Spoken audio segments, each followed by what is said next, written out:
Good evening, everyone. We would like to welcome our 2023 AT&T Byron Nelson winner, Jason Day, to the Media Center.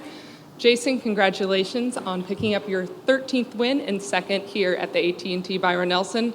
We're going to start off with some initial thoughts on capturing that win.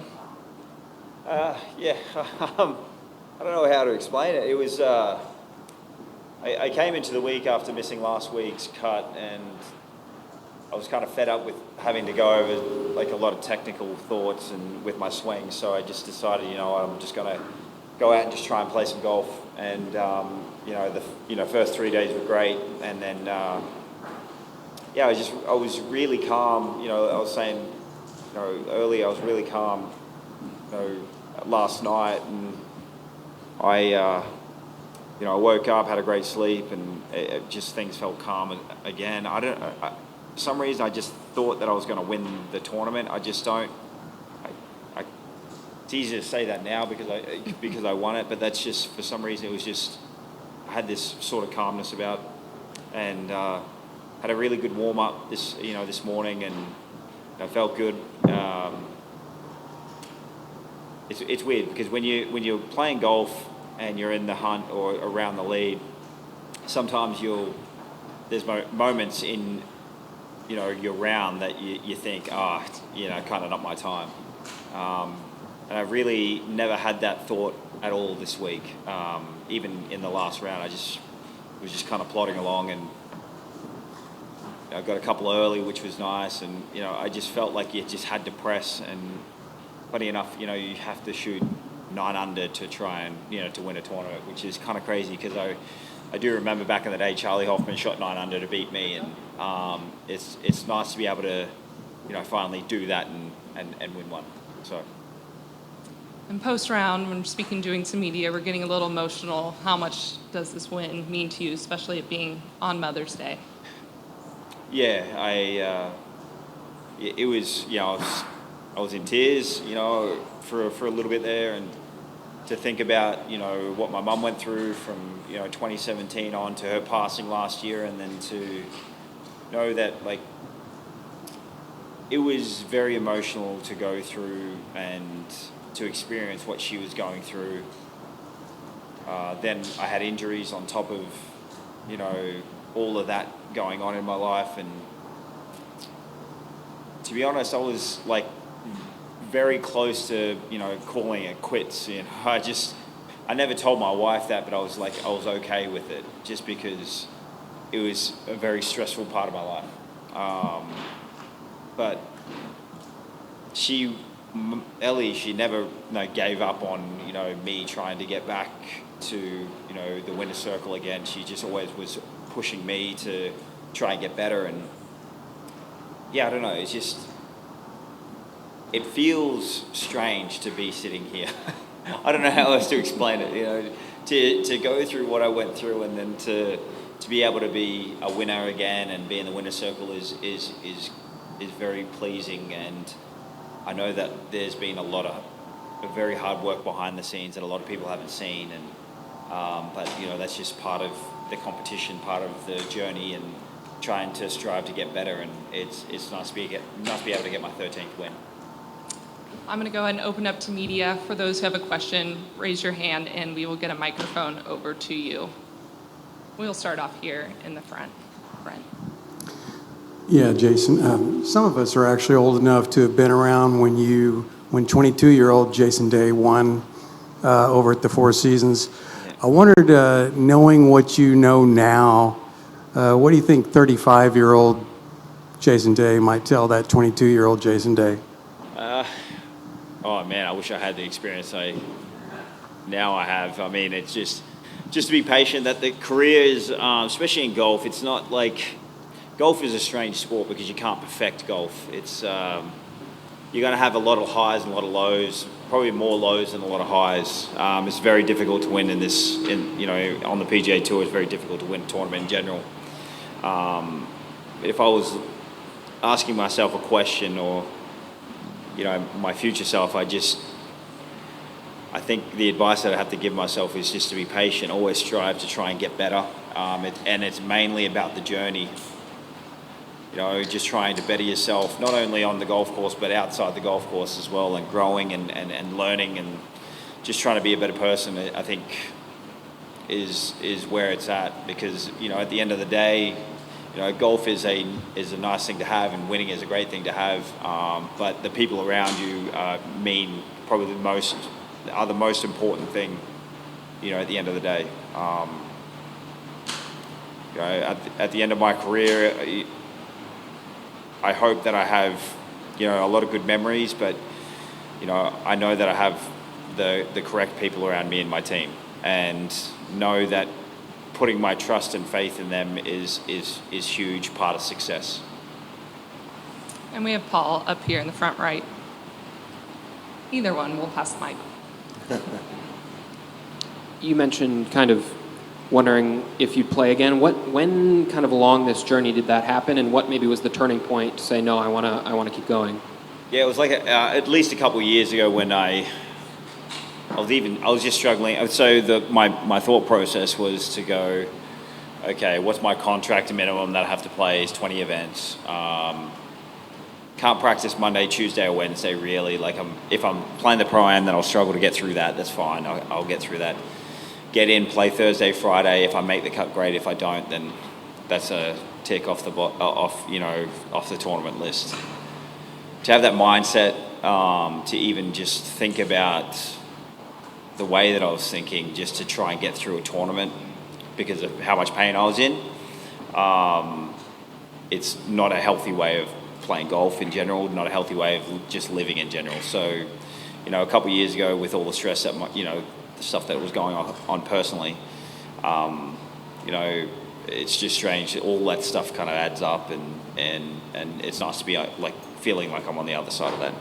Did it feel like it was one hurdle after another? It's the back, and then it's vertigo, and then it just felt like keep kicking you when you're down? The vertigo. Like funny enough, I've been battling an infection in my sinuses, and I didn't know that I was battling an infection over the last month and a bit, and that was causing a lot of fatigue, and I'm sure that was probably part of the reason why I had the vertigo. But you're 100% right. I mean, it felt like I would make some ground and I'd make big strides, and then, or it felt like I was making big strides. At that time, it was just small little steps, and then you'd hit something, whether it would be a health issue or a swing issue, just trying to build.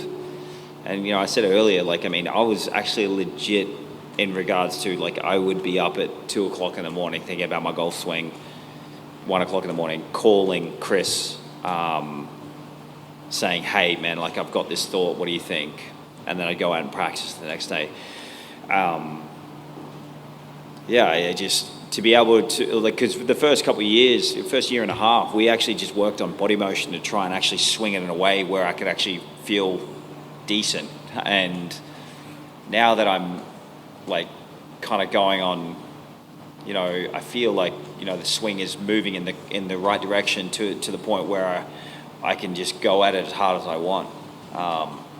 And as I get older, the tour guys are getting younger. I feel like in the competition they're getting further. So, I don't know. It just it was one thing after another, and it's very easy. It's human nature to feel sorry for yourself and feel like the world's against me. But as the competitor, that I have inside me, I didn't want to allow that to be a negative on, or even a thought that I'd have to go through that. I'm just trying to push through it. And at some point when I was talking to a therapist that I was talking about, because I obviously are going through a lot of stuff, and you talk to a therapist about it, I kept on visualizing myself in the winner's circle again, and it was nice to be able to sit here today, a winner. You had quite the shot on number 12 where you had the chip in for birdie that put you on top for good. Can you kind of walk us through what was going through your minds during that hole and that shot? Actually, to be honest, I was just trying to par it. I actually got a little bit unlucky with the hole prior, hitting a pitching wedge, hit the flag, and it ricocheted off the green. Had a lot of good momentum going into that hole, just because I birdied 9 and 10, had a really good look at 8 and 7. But I chose a 56 because I know that the greens were a little bit softer. That if I landed it kind of very similar to where I would land a 60, it would actually roll up the hill. And that was one of those ones where you're like, okay, I was in the middle of the fairway. I said to my caddy, let's go chip it in.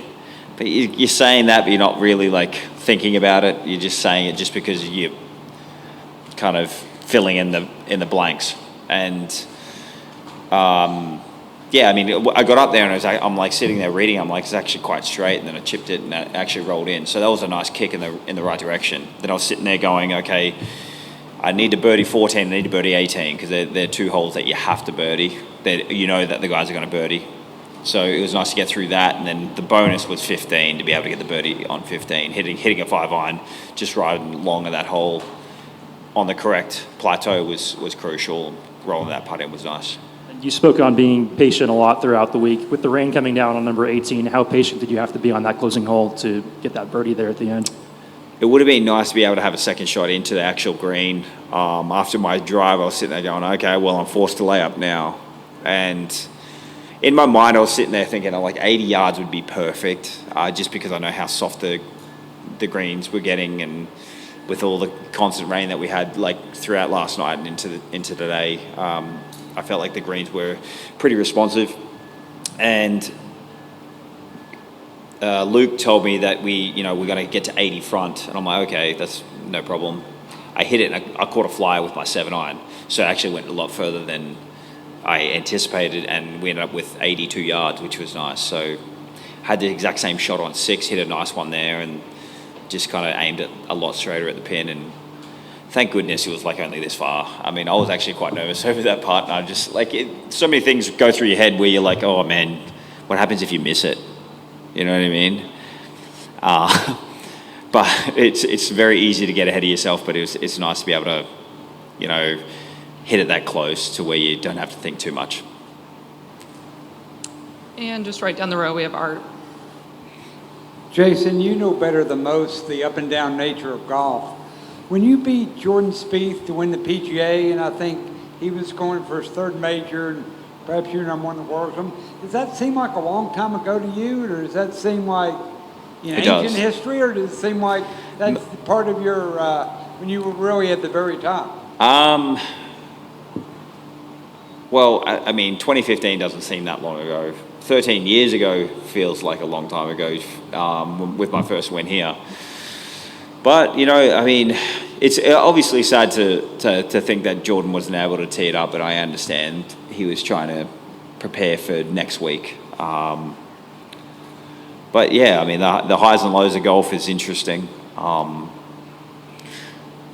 You definitely learn a lot about yourself through the lows more so than the highs. Obviously, I learned that I can handle the pressure still and focus, and I still got the game to win. But a lot of that, success today was based off a lot of the groundwork, 6 months ago, a year ago, 2 years ago, that built, the game to where it is today, I can succeed on a level like this. So, yeah, I know that that delayed gratification is probably the best feeling of all time. Instant gratification is great, but delayed gratification is the best.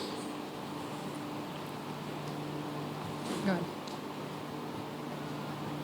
Jason, as you stayed in contention through the weekend, did the Mother's Day thing kind of come to mind at all before today, kind of realizing that what could be, and did you maybe toss any thoughts up to your mom?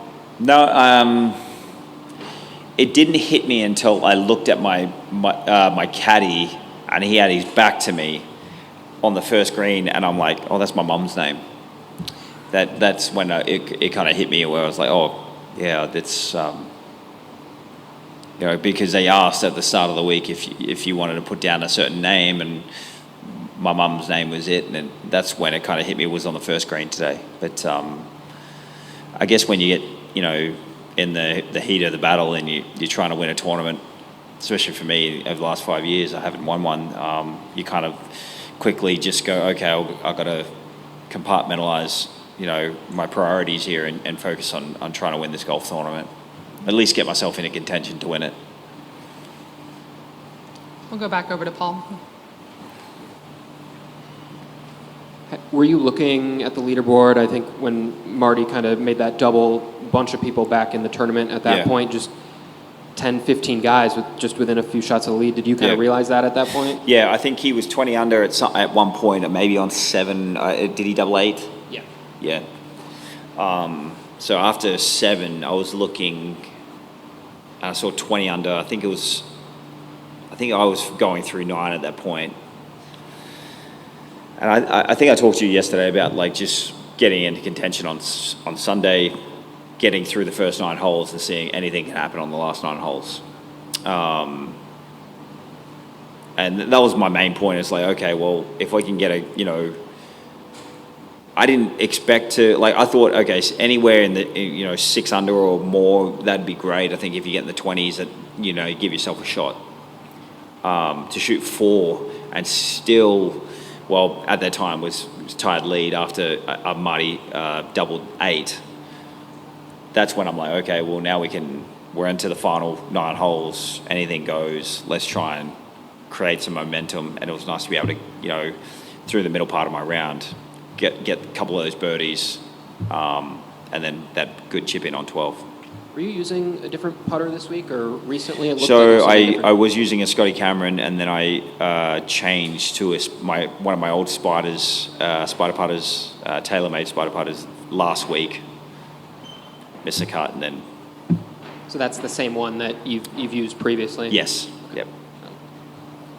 We have time for just a few more. We'll go back over to Brad, then microphone back to Matt. Chris, of course, is based here in Dallas. What would you say the biggest thing is that he's done for you?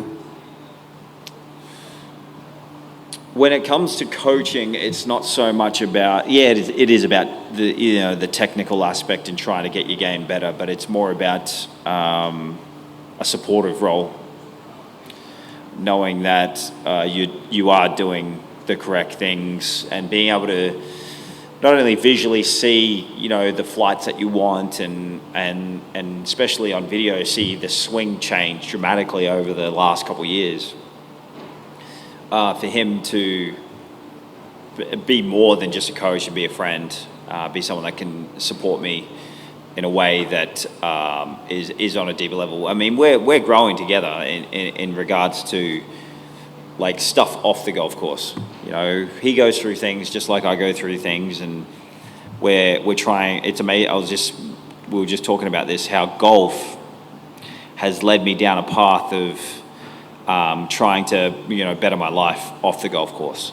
Whether that's through the mental stuff that I'm trying to do, the physical stuff that I'm trying to do, and it's funny because when you do go down that journey of trying to better yourself in that sense, once you start to unravel things, it's like an onion. You start peeling back things, and then more things come up, and you got to try and connect the dots. I mean, with this vertigo stuff that I've had going on, and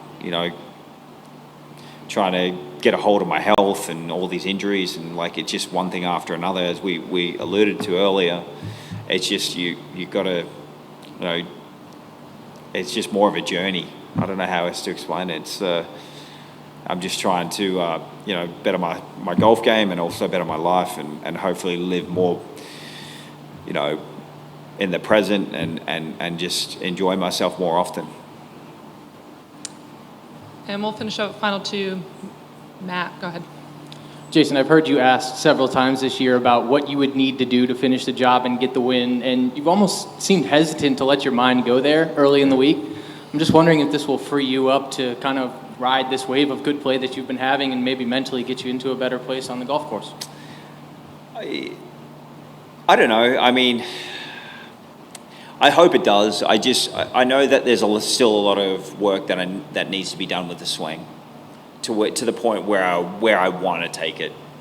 I know that the game is good enough to win, but it'd be nice to be able to build a game to have it be more of a dominant game, to be able to win multiple times a year and not just once. So the work never stops. I'm gonna probably most likely, it depends on what I'm gonna do. Actually, I don't know if I'm gonna fly out tonight or tomorrow, but most likely probably get in and take tomorrow just to, let things settle. Realize, that I've done something good today, and then just reevaluate things and talk to my team and see how we can improve and move on from there. I've always been a little bit hesitant, at the start of the year, and you've obviously noticed that. But it just, I didn't feel like my game was, at that time, was to a point where I could actually win. But, after this week, I know that I can win. There's a few subtle things that I have to change, technically, to feel like I can actually come out and dominate and play very consistent golf, like the likes of Rahm and Scotty Scheffler, that's playing some tremendous golf, and obviously Rory as well. Perfect. That's all the questions we have. Thanks. Jason, again, congratulations, and thanks for taking the time to speak with us. Thank you.